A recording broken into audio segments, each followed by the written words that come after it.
பிள்ளைகளுக்கு இந்த காரியத்தை செய்வேன் என்று நான் வாக்கு கொடுத்திருக்கிறேன், அது நிச்சயம் நிறைவேறும் என்று நம்ம வாழ்க்கையில் ஆண்டவர் சொல்கிறார். பாருங்க, கர்த்தர் அவனுக்கு தரிசனமாகி, நீ எகிப்துக்கு போகாமல் நான் உனக்கு சொல்லும் தேசத்திலே குடியேறு.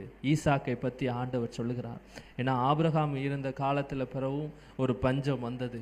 ஆனாலும் அந்த பஞ்சத்தில் கஷ்டமான ஒரு சூழ்நிலையில் ஆண்டவர் சொல்லுகிறார், நான் உனக்கு ஒரு தேசத்தை காண்பிக்கிறேன், ஒரு நாட்டை காமிக்கிறேன், நீ அங்கே போய் குடியேறு என்று ஆண்டவர் சொல்லுகிறார். ஆனாலும் பாருங்க, நீ போ என்று ஆண்டவர் சொல்லும்போது, நான் சொல்லும் இடத்துக்கு சொல்லும்போது ஆண்டவர் சொல்கிறார், நான் உன் கூட இருப்பேன். இதான் முக்கியம்.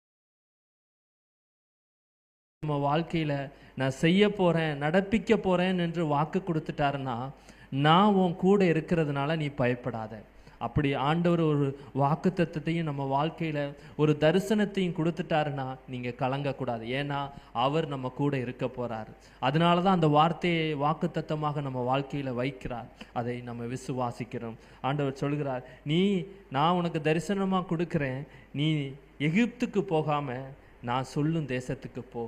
ஆண்டவர் சொல்கிறார். பாருங்க, நம்ம பயப்படுறோம், இந்த காரியத்தை எப்படி முடிப்போம், இந்த தொழிலை எப்படி செய்வோம், இந்த வேலையை எப்படி செய்வோம், என் பிள்ளையை எப்படி வளர்ப்பேன், என் குடும்பத்தை எப்படி நான் காப்பாற்றுவேன், வறுமையில் பிடியில் இருக்கிறேனே அப்படின்னு சொல்லும்போது ஆண்டவர் சொல்கிறார், இந்தா உனக்கான ஒரு காரியத்தை நான் கொடுக்குறேன், இதை வைத்துட்டு நீ போ, நான் சொல்கிற இடத்துக்கு நீ போ, நான் உன்னை ஆசீர்வதிப்பேன்.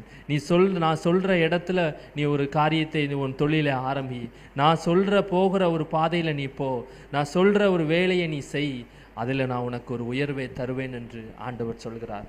அவர் சொல்லிட்டாருன்னா அந்த காரியத்தில் கர்த்தர் நம்மளோடு இருக்கிறார் என்று நம்ம விசுவாசிக்கிறோம்.